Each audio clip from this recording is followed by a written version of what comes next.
Tungod sa kusog nga ulan sa Davao City kagabi, gibaha ang pipila ka kwarto sa Biliting Station sa Region 2 delegates nga nagtinir sa Katalunan Pequeño.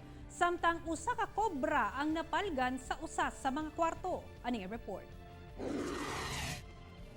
Human sa kusog nga ulan kagabi, gibaha ang usas sa mga kwarto sa Biliting Station sa Region 2 delegates sa palarong pambansa sa Katalunan Pequeño Elementary School.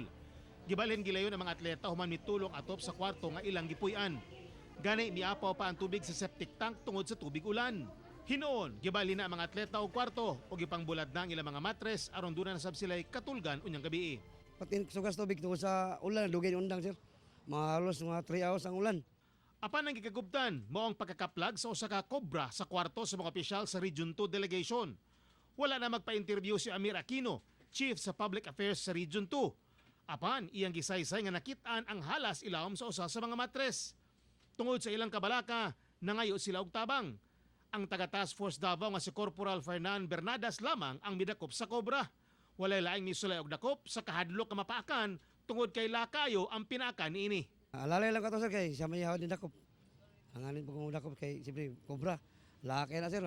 Kado kay itong nabuya na. Wala sir, wala anad gi sir, apes ng training sir.